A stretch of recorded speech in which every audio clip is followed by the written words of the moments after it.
A millionaire was buried alive by his own sister, who took everything from him. Before we dive into the story, drop a comment below and let us know where you're watching from.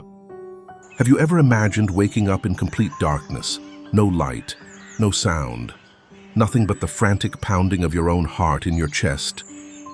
That was exactly what Lucas Montgomery felt. At first, he didn't understand. All he knew was that the air felt thin, every breath heavy and strained. He tried to lift his arms, but his fingers brushed against something solid. Wood. He shifted his legs, only to feel his knees knock against a surface just inches away. His elbows hit the sides as he tried to move. Tight, enclosed, no space. And then it hit him. He was trapped. His heartbeat slammed against his ribs. He pressed his palms against the surface above him and pushed with all his strength. Nothing moved. He punched the ceiling, wooden planks barely budged. He screamed, but the enclosed space swallowed the sound whole. Number no, no, no. His breathing turned shallow, rapid. He was in a coffin. A wave of terror crashed over him. This had to be a nightmare. It wasn't real. But the stale, suffocating air was real. The rough wood under his fingernails was real. The way his lungs fought for oxygen, all of it was horrifyingly, inescapably real. His hands flew to the wooden lid. He clawed, scratched, tore at it, splinters digging into his fingertips, blood mixing with sweat and dirt. His throat was raw from screaming. No one could hear him. The weight of the earth pressed down from above, unseen, but crushing. He was going to die here. A strangled sob tore from his throat. His muscles ached, his vision blurred, his body fought, but deep down, something colder began creeping in. Maybe this was it. Maybe he was already dead. And then a sound, muffled, distant, footsteps. Lucas's eyes snapped open. Another step. The crunch of gravel. Someone was up there. Summoning the last bit of strength left in his battered body, he lifted a trembling fist and pounded against the coffin lid. Thump, thump, thump. Silence. No. Had he imagined it? Then a knock in response. His breath caught. Someone heard him. Above, the sound of something shifting. A pause. And then, the unmistakable scrape of a shovel against dirt. Digging. They were digging. Lucas choked on a gasp. His fingers clenched into weak fists. He tried to speak, to scream for them to hurry, but his voice was barely a rasp. Please don't stop. Another strike of the shovel, then another, faster, harder, and then light. A sliver of it breaking through the cracked wood. Cold air rushed in, and for the first time since waking up, Lucas sucked in a deep breath. A rough, calloused hand reached down, gripping the broken coffin lid and yanking it open. The wooden planks gave way with a snap. Lucas gasped, sucking in fresh air like a drowning man.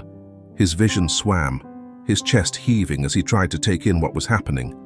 A face hovered above him, an older man, breathing hard, sweat glistening on his brow. Harold Whitaker, the gravekeeper. The man's eyes widened, horrified, as if he'd just unearthed a ghost. Jesus Christ, Harold breathed. Lucas tried to speak, but the world tilted. His body, numb, drained, finally gave in. His vision darkened at the edges. The last thing he saw before unconsciousness took him was the night sky, vast and endless. He was alive. But someone had tried to bury him, and they wouldn't stop until they knew for sure he was dead. The night air was crisp, carrying the scent of damp earth as Harold Whitaker wiped sweat from his brow, his breath still uneven from the frantic digging. This man was laid to rest this afternoon by the Montgomery family. In his arms lay Lucas Montgomery, limp and ice-cold, but unmistakably alive. Harold had seen many things in his years as a gravekeeper, but never had he unearthed a man who was supposed to be dead. For a long moment, he just stared, mind racing. What now? Calling the police felt wrong. The Montgomery family was powerful, and if someone had buried Lucas alive, they had made sure no one would look for him. If Harold called the wrong people, Lucas might not get a second chance. Damn it, he muttered, glancing around the empty cemetery. No witnesses, no answers, just a fresh grave, and a man who wasn't meant to leave it. With a quiet grunt, He hoisted Lucas into his arms. Too light, too weak. His boots crunched against the gravel as he carried Lucas toward his cabin at the edge of town, each step feeling heavier than the last. By the time he reached home, his arms burned from the weight. Pushing the door open, he called, "Martha." The clinking of dishes stopped. Moments later, Martha Whitaker stepped into view, her brows knitting in confusion. That confusion turned to alarm the moment she saw who her husband was carrying. "Harold," she gasped, rushing forward. "What in the world?" "Help me get him to the bed," Harold said gruffly. "I'll explain later."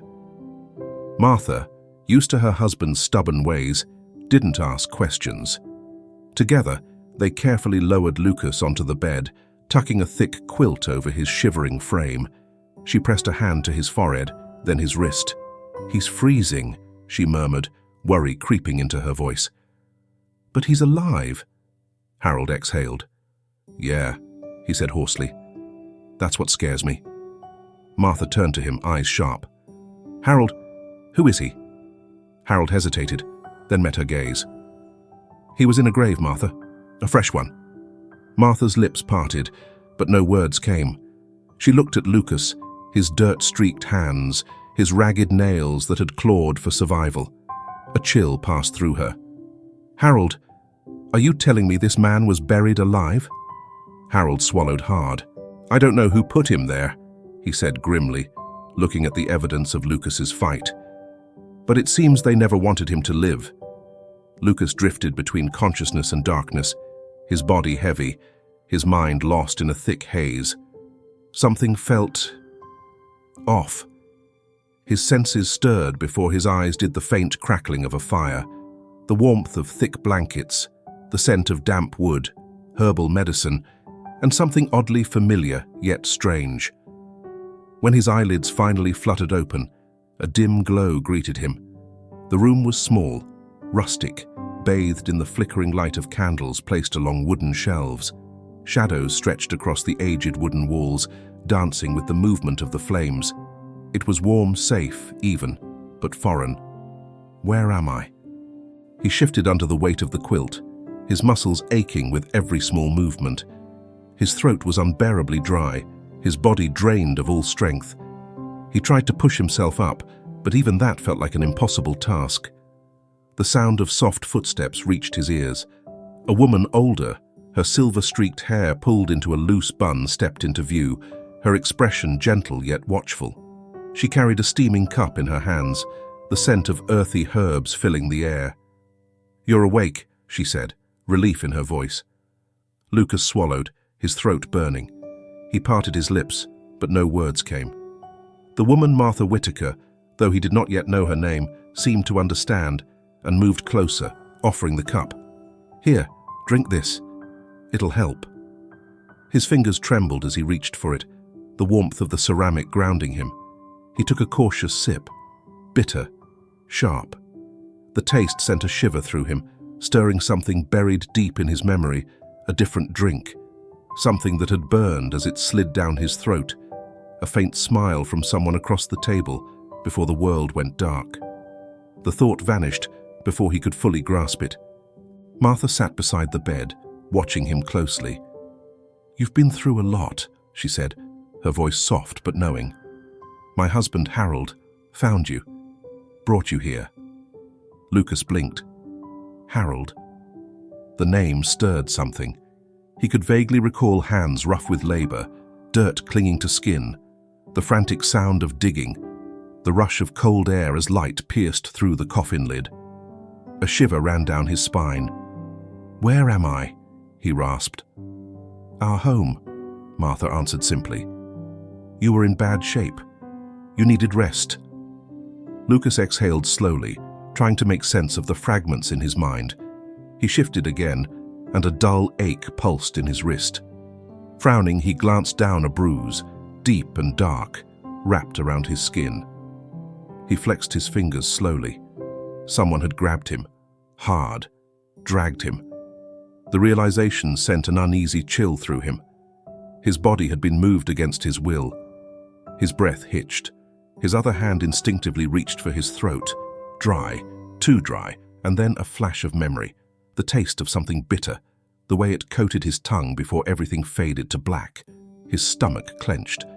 Martha must have noticed the way his expression shifted, the tension in his shoulders. "You should rest," she said carefully. "You need your strength."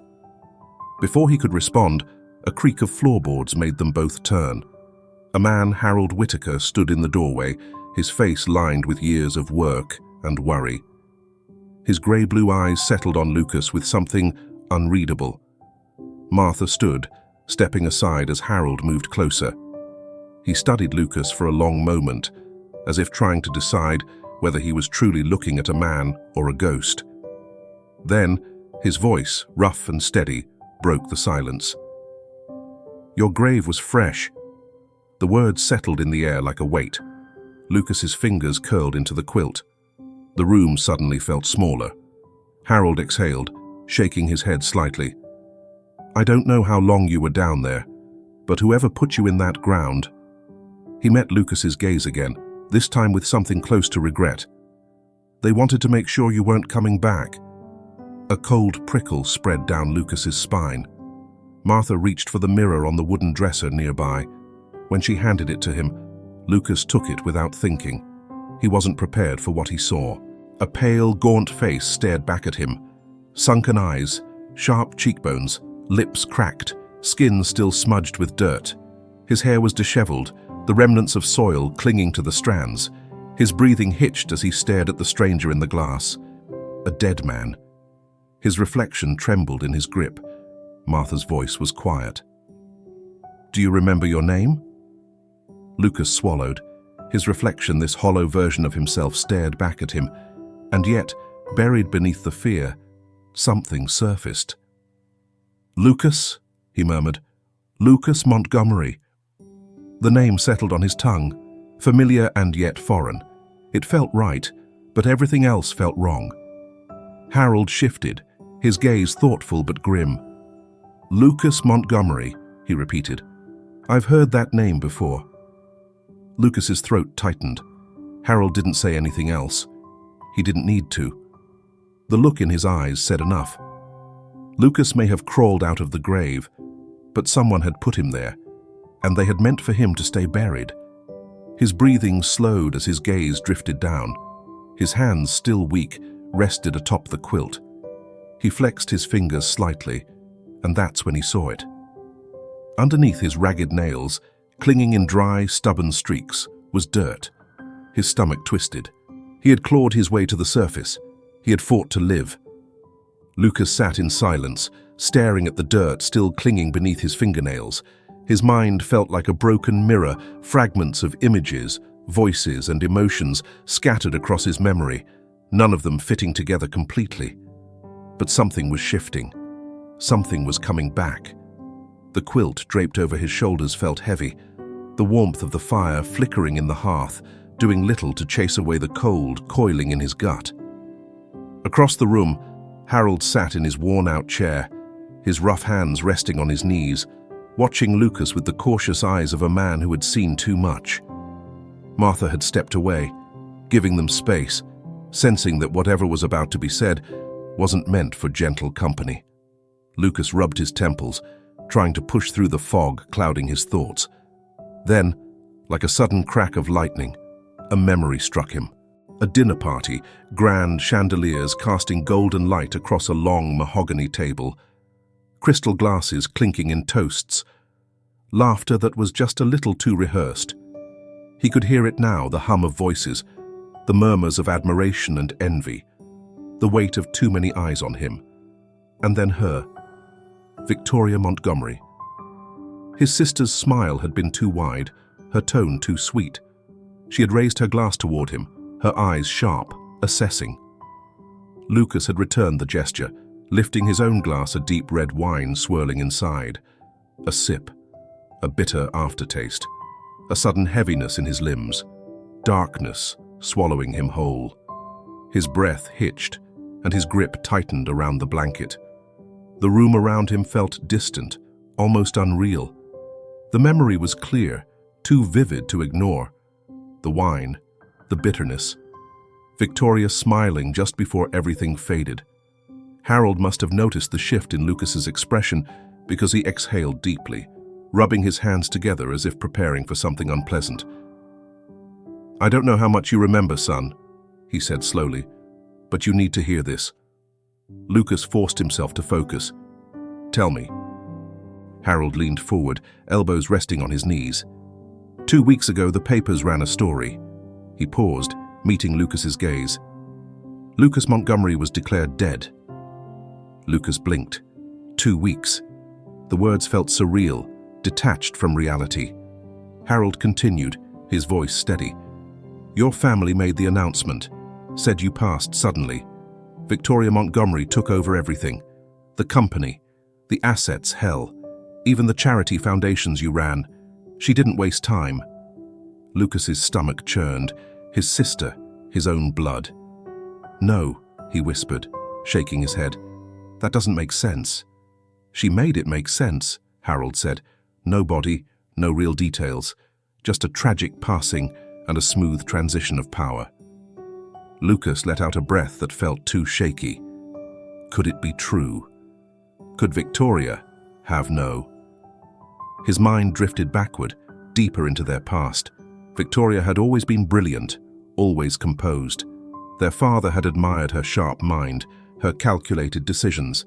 But there had been something else, too, a coldness, a resentment she never spoke aloud but carried in every sharp glance, every clipped word whenever he was praised over her. The last time they had spoken, she had smiled, but there had been something beneath it, like she knew something he didn't. Lucas gritted his teeth. Had she planned this? Had she smiled that night, knowing he wouldn't wake up? His fists clenched involuntarily. Harold sighed, watching him carefully. "I don't know what happened to you, son, but I do know this someone wanted you gone.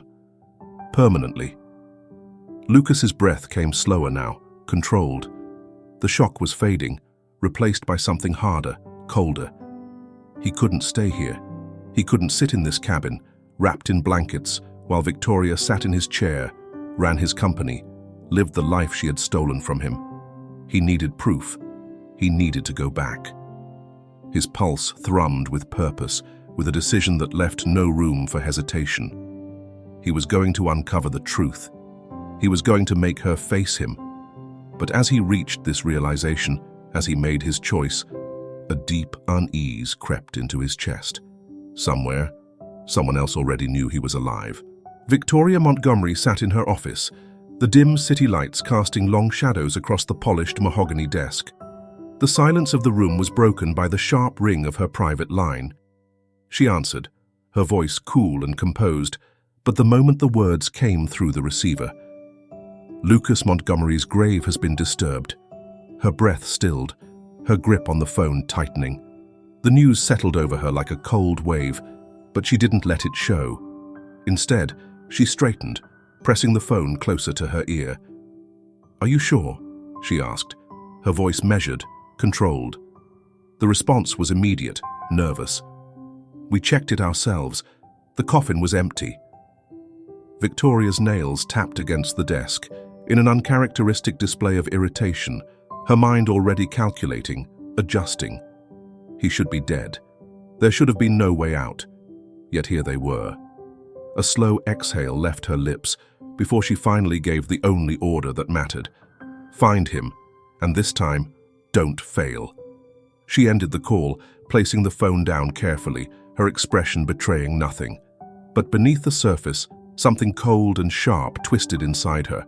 Meanwhile, Lucas Montgomery moved through the back roads of Burlington, his steps careful, calculated. The night air was crisp, the city stretching before him like a world he no longer belonged to. A ghost, walking through the remains of his old life. His clothes were still streaked with dirt, his face unshaven, his body weak, but fueled by something more potent than exhaustion determination. He kept to the shadows, avoiding main streets, his instincts screaming at him to stay hidden. He couldn't afford to be seen, not yet. He had no money, no resources, and nowhere to go. But he had a name. Ethan Carter, an old friend, a lawyer, one of the few people he had ever trusted. If anyone could help him, It was Ethan. He needed to get to him before Victoria realized he was alive, before she sent someone to finish what she had started. Lucas moved quickly, keeping his head down, hitchhiking when he could, walking when he couldn't. Every second was a risk, every step bringing him closer to the city and closer to danger. But he wasn't the only one moving. Outside Harold Whitaker's cabin, the sound of an approaching car broke the silence of the woods. Headlights cut through the darkness, illuminating the small, weathered home. A sleek black sedan rolled to a stop. The door opened, and a man in a suit stepped out, his polished shoes crunching against the gravel path. He adjusted his cufflinks, his expression unreadable as he approached the front door. A calculated knock, not impatient, but firm. A moment later, the door creaked open slightly, revealing Harold's wary gaze. The man didn't waste time. "Where is he?" The words weren't a question. They were a demand. A slow, heavy silence followed. The hunt had begun. Lucas moved quickly through the streets of Burlington, his body aching, his mind racing. Every shadow felt like a threat, every passing car a potential pursuer. He needed to get to Ethan Carter before it was too late. The city had changed, or maybe it was just him, a dead man walking among the living. When he finally reached Ethan's office, tucked away in a quiet corner of downtown, he hesitated only for a moment before stepping inside. The receptionist barely glanced at him, too distracted by her computer screen to notice the dirt-streaked man in tattered clothes slipping past her. The door to Ethan's office was slightly ajar, and Lucas pushed through without knocking. Ethan looked up from his desk, his eyes widening in shock as he took in the sight before him. "Jesus Christ," he breathed, standing so fast his chair scraped against the floor. "Lucas?" The disbelief in his voice made something in Lucas tighten. "Yeah," he rasped. "I need your help." Ethan didn't ask questions, at least not at first. He locked the door, pulled the blinds, and poured Lucas a drink. As Lucas recounted everything the grave, Harold, Victoria, Ethan listened in silence, his face darkening with every word.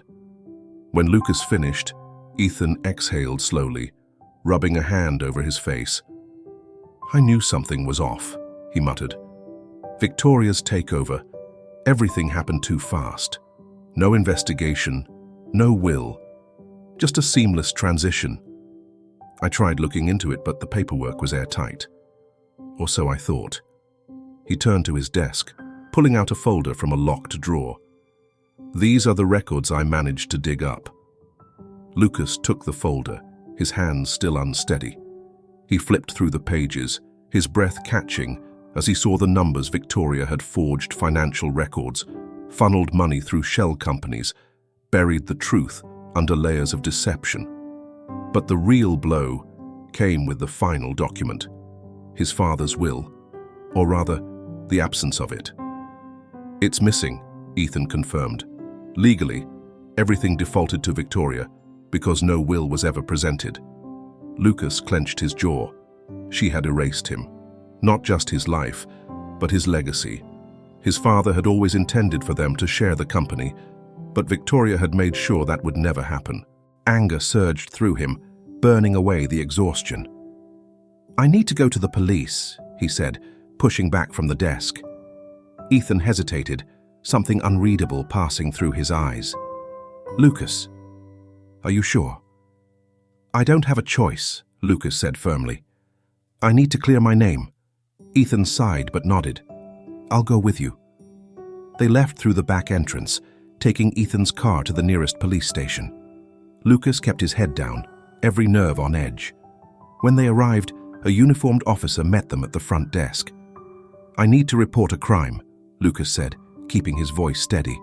The officer's gaze flicked to him, then to Ethan before nodding. "Come with me." Lucas followed, feeling the tension coil tighter in his chest. Something felt off, but he pushed the thought aside. He needed to see this through. The officer led them down a narrow hallway, past the bullpen, past the holding cells, past where anyone could see them. Then, without warning, the officer shoved Lucas hard against the wall. Ethan shouted, But before he could react, another man grabbed him, yanking him back. Lucas struggled, but the officer was strong. "Wrong move," the man sneered.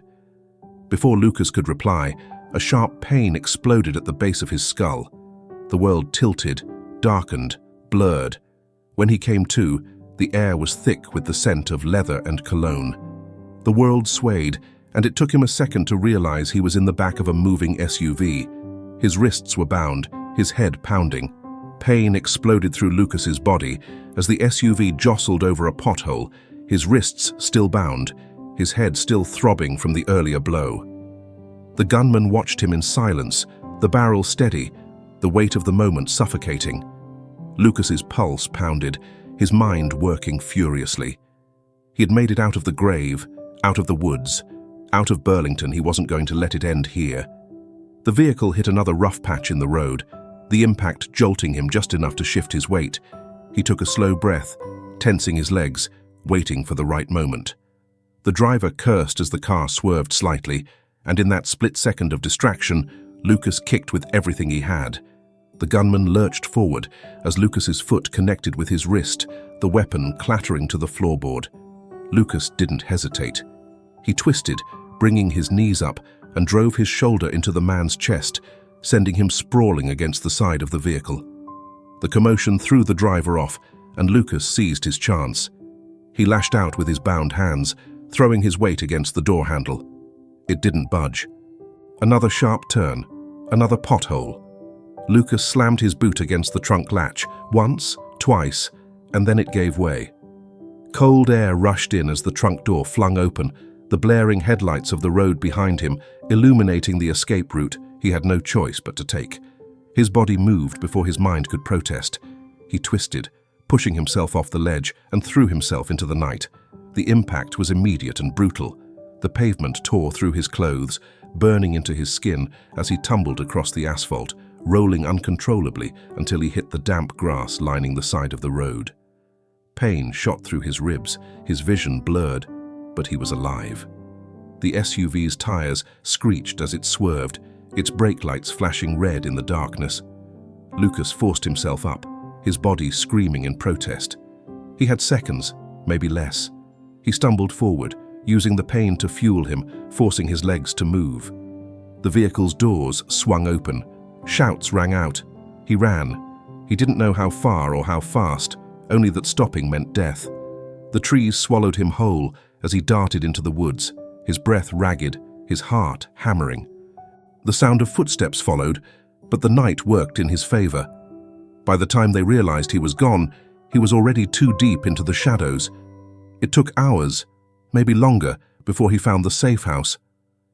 A small abandoned storage unit on the outskirts of town, its rusted exterior betraying nothing of the refuge inside. Ethan had planned well. Lucas collapsed inside, locking the door behind him, his body finally succumbing to exhaustion. He pressed his back against the cool concrete wall, dragging in shaky breaths. He had escaped. Again. But this time was different. This time he wasn't just running to survive. He was done being prey. As the first light of dawn crept through the cracks in the walls, Lucas wiped the blood from his brow and sat up straighter.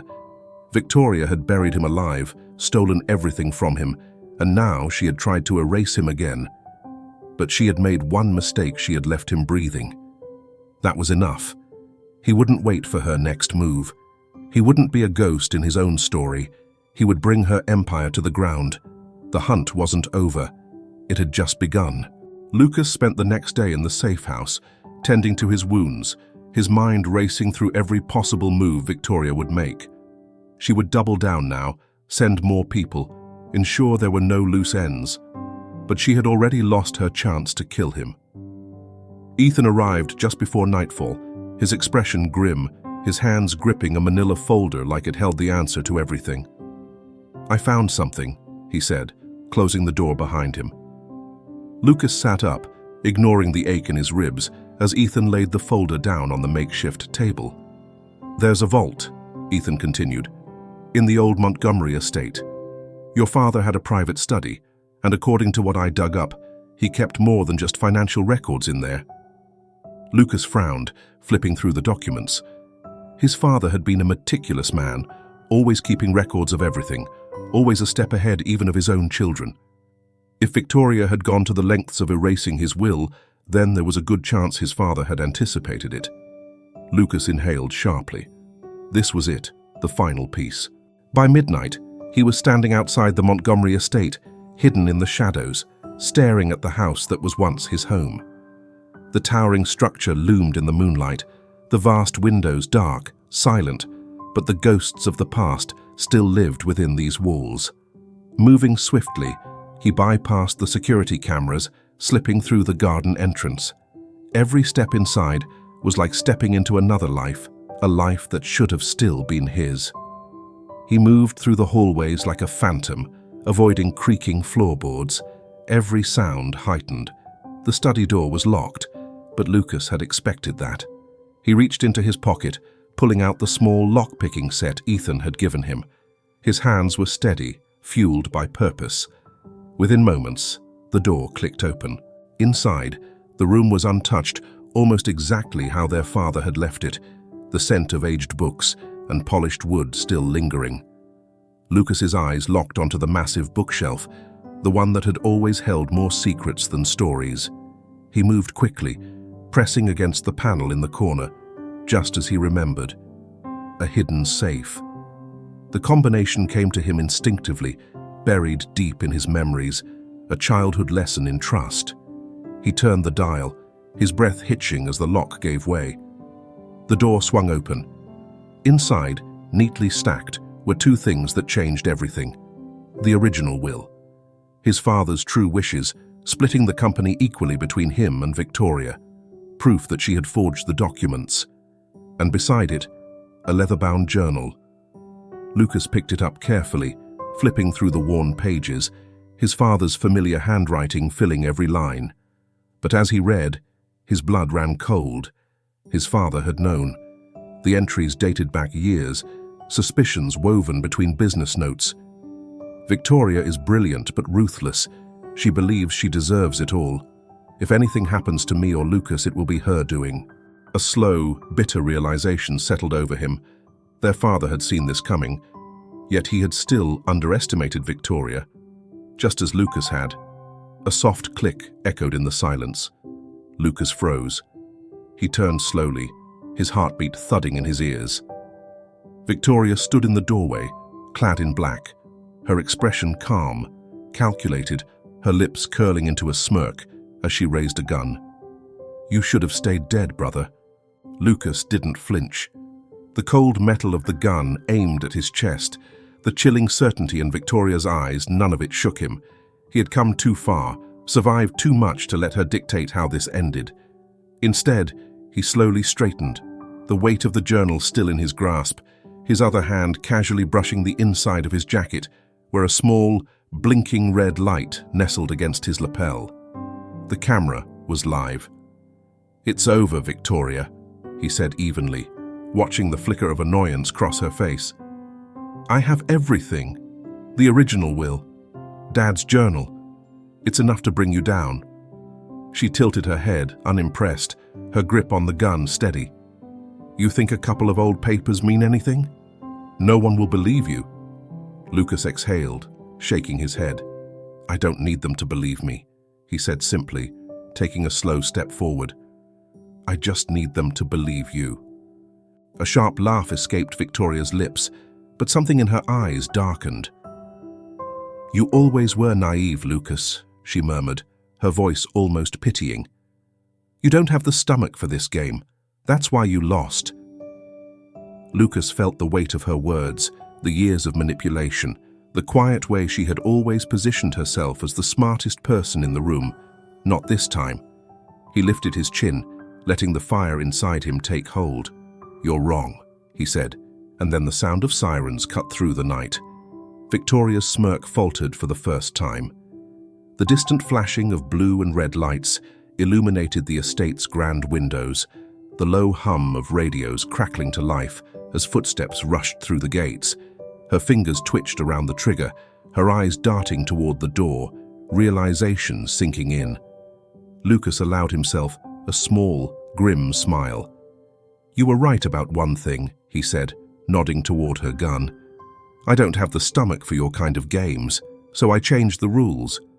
The front doors burst open. Officers in tactical gear flooded the hallways, their shouts echoing through the estate. Victoria's grip tightened, her mind calculating, but she had already lost. The live stream had sent her confession to multiple sources. The police had been listening. There was no escape. "Victoria Montgomery," an authoritative voice rang out as a group of officers stormed the study, their weapons drawn. "Drop the gun and put your hands where we can see them." For a moment, she didn't move. Lucas saw it then, the fear she had spent a lifetime concealing, the realization that, for the first time, she wasn't in control. Slowly, her fingers uncurled from the gun. It clattered against the hardwood floor as she raised her hands, her expression unreadable. The officers moved in, securing her wrists in cuffs, reading her rights. Lucas didn't move, didn't speak, just watched as his sister, the woman who had buried him alive, stolen everything, rewritten history in her favor, was finally forced to face the truth. As they led her past him, she turned slightly, her voice low, bitter. "You think this means you've won?" Lucas met her gaze, unwavering. "No," he said, "but it means you've lost." And for the first time, Victoria had nothing to say.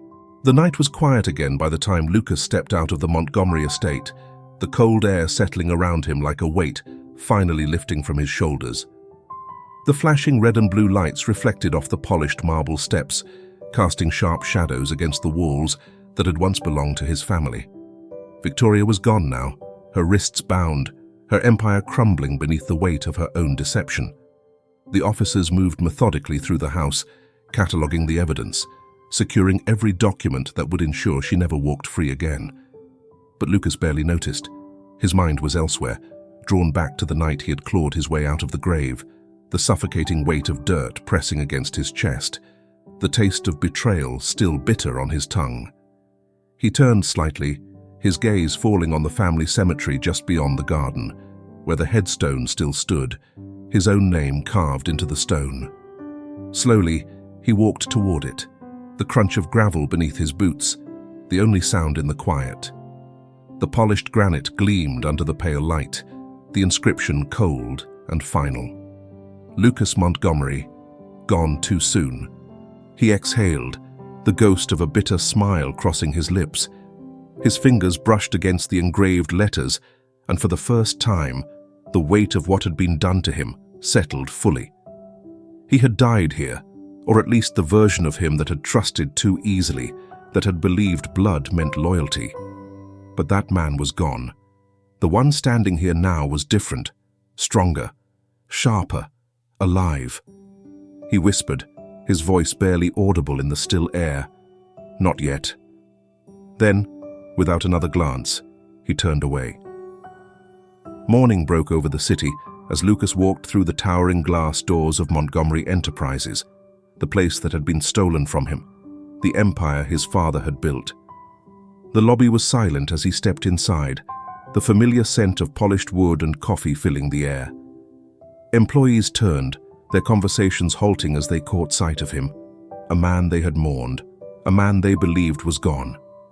Whispers rippled through the room, stunned gasps as recognition dawned on their faces. But Lucas didn't slow, didn't hesitate. He moved past them, his footsteps steady, his heartbeat calm. The elevator doors slid open and he stepped inside, pressing the button for the top floor. The numbers climbed, the seconds stretching, but he felt nothing but certainty.